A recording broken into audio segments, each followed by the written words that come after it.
نحمده ونصلي على رسوله الكريم اما بعد فاعوذ باللہ من الشیطان الرجیم بسم اللہ الرحمن الرحیم۔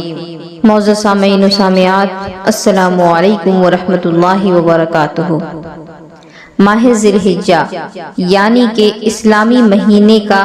آخری مہینہ، اسلامی سال کے اعتبار سے جو مہینہ سب سے آخری ہے وہ ماہ ذی الحجہ، اور ماہ ذی الحجہ کے بعد محرم الحرام کا مہینہ آتا ہے جو کہ اسلامی سال کے اعتبار سے سب سے پہلا مہینہ ہے۔ تو ماہ محرم الحرام کو محرم کہا کیوں گیا؟ اسلامی سال کا پہلا مہینہ محرم ہے، اس مبارک مہینے کی حرمت کی وجہ سے اسے محرم کا نام دیا گیا، یعنی اللہ پاک نے اسلامی سال کا آغاز محرم الحرام کے بابرکت مہینے سے فرمایا،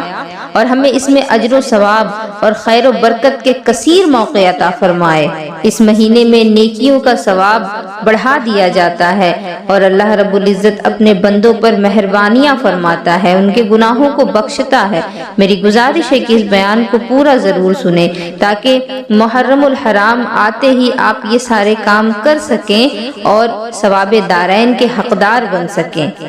ماہ محرم آتے ہی اللہ رب العزت اپنے مومن بندوں کے لیے اپنا پسندیدہ بندہ بننے کی راہیں کھول دیتا ہے، تاکہ سال کے شروع سے ہی بندہ اپنے رب کے قریب ہو جائے اور توبہ کرے تو اس کے گناہ بخش دیے جائیں، نیکیوں کا اثر بندے پر سال کے اختتام تک رہے، یہاں تک کہ سال کا آخری مہینہ ذی الحجہ بھی عبادت میں گزرے، اور امید ہے کہ اس لیے پورے سال کی اطاعت کا ثواب لکھا جائے گا، یعنی کہ اگر کوئی شخص ماہ محرم الحرام عبادت کے ساتھ شروع کرتا ہے تو امید ہے کہ وہ سال بھر عبادت کرے گا اور پورے سال اس کے لیے اطاعت لکھی جائے گی، کیونکہ جس کے عمل کی ابتدا اور انتہا عبادت پر ہو تو وہ اس حکم میں ہے جو دونوں وقتوں کے درمیان بھی عبادت میں لگا رہا، کیونکہ ماہ محرم الحرام جو ہے وہ تو عبادت کا مہینہ ہے ہی، اور جو سب سے آخری مہینہ ذی الحجہ ہے وہ بھی سب سے بڑی عبادت یعنی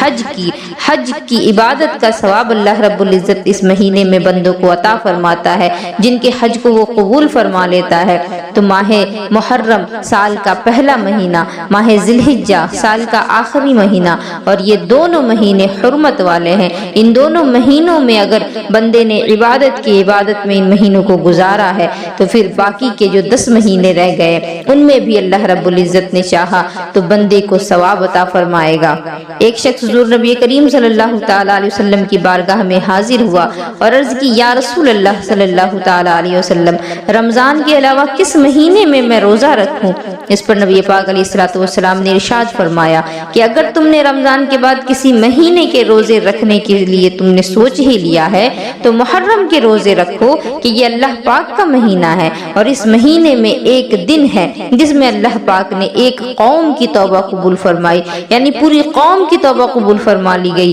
اور دوسروں کی توبہ بھی وہ ضرور قبول فرمائے گا۔ سبحان اللہ۔ اسی طرح نبی پاک علیہ الصلوۃ والسلام ایک جگہ اور ارشاد فرماتے ہیں کہ ماہ رمضان کے بعد سب سے افضل روزے اللہ پاک کے مہینے محرم کے روزے ہیں، اور فرض نماز کے بعد سب سے افضل نماز رات کی نماز ہے۔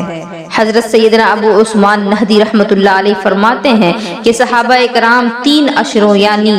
10 دنوں کی تعظیم کیا کرتے تھے، ماہ رمضان المبارک کا آخری عشرہ، ماہ ذی الحجہ کا پہلا عشرہ، اور ماہ محرم الحرام کا پہلا عشرہ۔ ہم سبھی جانتے ہیں کہ یہ جو 10 دن بتائے گئے یہ بہت زیادہ بابرکت ایام ہیں۔ نبی پاک علیہ الصلوۃ والسلام کے دیوانوں سیدہ فاطمہ الزہرا کی کنیزوں اس مبارک ماہ میں 10 محرم الحرام کو خصوصی اہمیت حاصل ہے، اسے یوم عاشورہ کے نام سے جانا جاتا ہے۔ 10 محرم الحرام کو عاشورہ کہنے کی وجہ یہ بھی ہے کہ اس دن اللہ پاک نے 10 انبیاء کرام کو اعزاز و اکرام سے نوازا۔ ابتدائے اسلام میں عاشورہ کا روزہ مسلمانوں پر فرض تھا، اور پھر رمضان کے روزے کی فرضیت نے اس کو منسوخ کر دیا، اور اب عاشورہ کا روزہ رکھنا فرض نہیں مگر اس دن روزہ روزے رکھنے والے کے لیے بہت زیادہ ثواب ہے، بے شمار اللہ رب العزت نیکیاں اس کے اعمال میں لکھے گا جو بھی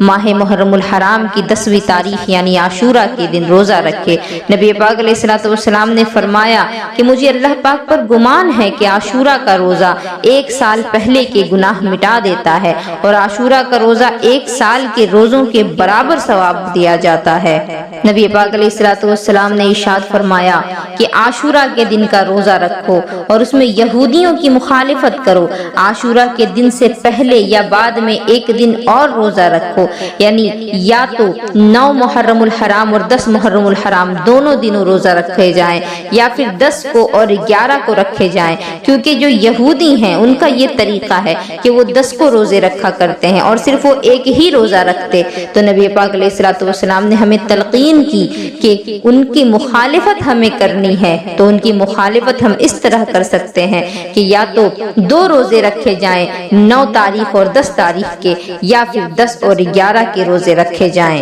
حضرت سیدنا عبداللہ ابن عباس رضی اللہ تعالیٰ عنہ فرماتے ہیں کہ میں نے نبی پاک علیہ الصلوۃ والسلام کو کسی دن کے روزے کو اور اس دن پر فضیلت دے کر نہیں دیکھا مگر یہ کہ عاشورہ کا روزہ اور ماہ رمضان کا مہینہ، یعنی عاشورہ کے دن کا روزہ اور ماہ رمضان مبارک کا جو روزہ ہے، ان کے علاوہ کسی اور دن میں روزے کی اتنی فضیلت بیان نہیں کی گئی جتنا کہ عاشورہ کے دن اور ماہ رمضان کے روزے کی فضیلت بیان کی گئی۔ عاشورہ یعنی کہ 10 محرم الحرام ایسا مبارک دن ہے کہ انسان تو انسان، چرند پرند جانور بھی اس دن کا احترام کرتے ہیں اور اس دن کی تعظیم کرتے ہوئے روزہ رکھتے ہیں۔ بزرگان دین رحمت اللہ علیہ کے چند آنکھوں دیکھے واقعات میں آپ کو بتانا چاہوں گی۔ عظیم تابعی بزرگ حضرت سیدنا قیس بن عباد رحمت اللہ علیہ فرماتے ہیں کہ مجھے یہ بات پہنچی ہے کہ وحشی جانور 10 محرم کا روزہ رکھتے تھے۔ حضرت سیدنا فتح بن شخرف رحمت اللہ علیہ نے فرماتے ہیں کہ میں روزانہ چیٹیوں کے لیے روٹی توڑ کر کے ڈالتا تھا، جب 10 محرم کا دن آتا تو چوٹیاں اسے نہ کھاتی۔ اور حضرت ابو الحسن علی بن عمر قزوینی رحمت اللہ علیہ فرماتے ہیں کہ 10 محرم کو چوٹیاں بھی روزہ رکھتی ہیں۔ عباسی خلیفہ القادر باللہ کے ساتھ بھی یہی معاملہ پیش آیا تو اسے بھی بہت حیرت ہوئی۔ اس نے حضرت سیدنا ابو الحسن قزوینی رحمت اللہ علیہ سے اس کے بارے میں پوچھا تو انہوں نے فرمایا کہ 10 محرم کے دن چیٹیاں بھی روزہ رکھتی ہیں۔ سبحان اللہ۔ اسی طرح حضرت علامہ ابن ناصر الدین دمشقی رحمت اللہ علیہ فرماتے ہیں کہ 10 محرم الحرام کو ایک شخص گاؤں آیا، لوگ اس وقت جانور ذبح کر رہے تھے۔ اس نے وجہ پوچھی تو گاؤں والوں نے بتایا آج وحشی جانور روزے رکھتے ہیں، ہمارے ساتھ چلو ہم تمہیں دکھاتے ہیں۔ انہوں نے اس آدمی کو ایک باغ میں لے جا کر کے کھڑا کر دیا۔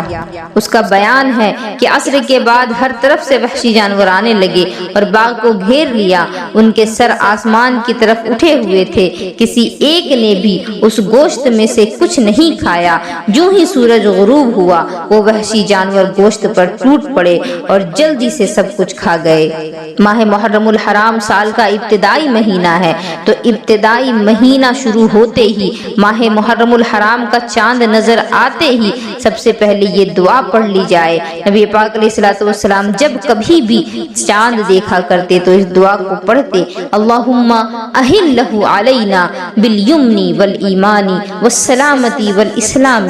ربی وربک اللہ۔ نیا چاند جب بھی دیکھا جائے تو اس دعا کو پڑھیں، چاہے وہ سال کا پہلا چاند ہو یا پھر ہر مہینے کا پہلا نیا چاند ہو۔ حضرت شاہ کلیم اللہ شاہ جہاں آبادی رحمت اللہ علیہ فرماتے ہیں کہ جو کوئی 12 مرتبہ یہ دعا پڑھے، سبحان اللہ ملء المیزان ومنتہى العلم ومبلغ الرضا وزنة العرش لا ملجا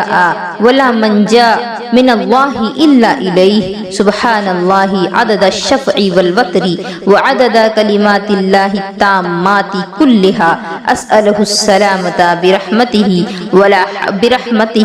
ولا حول ولا قوة الا باللہ العلی العظیم وهو حسبی ونعم الوکیل نعم المولى ونعم النصیر وصلی اللہ تعالی علی خیر خلقہ محمد وآلہ واصحابہ اجمعین۔ اس دعا کو پڑھ کر کے پانی پر دم کر کے پی لیں، تمام تکلیفوں تمام آفتوں سے اللہ رب العزت محفوظ فرمائے گا۔ ماہ محرم الحرام کی جو پہلی تاریخ ہے، یہ تاریخ حضرت سیدنا عمر فاروق کی شہادت کا دن ہے۔ اس دن ہم سبھی کو چاہیے کہ حضرت عمر فاروق رضی اللہ تعالیٰ عنہ کے لیے ایصال ثواب کا اہتمام کیا جائے، محفلیں سجائی جائیں، ذکر و اذکار کیے جائیں، نعت مصطفیٰ سنائی جائے، لیکن خاص اہتمام کیا جائے ان چیزوں کا کہ اس میں ڈھول باجے تاشے وغیرہ شامل نہ کیے جائیں، کیونکہ محرم الحرام کا مہینہ آتا ہے اور ڈھول نگاڑے بجنے شروع ہو جاتے ہیں۔ یہ جاہلوں کا رسم و رواج ہے،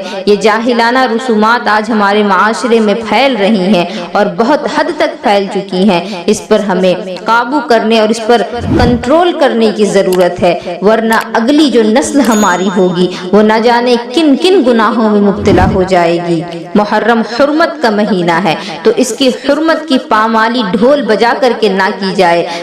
بلکہ اس کی حرمت کا ہمیں احترام کرنا چاہیے، اس کی عزت کرنی چاہیے۔ ہمیں جتنا ہو سکے اللہ رب العزت کی یاد میں اپنے دن و رات کو گزاریں، نمازیں پڑھیں، عبادات کریں، روزے رکھیں اور ذکر و اذکار کی محفلیں سجائیں۔ جتنا ہو سکے کوشش کریں کہ بیہودہ رسومات جو ہمارے معاشرے میں پھیل چکے ہیں، خاص طور پر ماہ محرم کو لے کر کے اس کو ختم کیا جائے، اس کو بند کیا جائے۔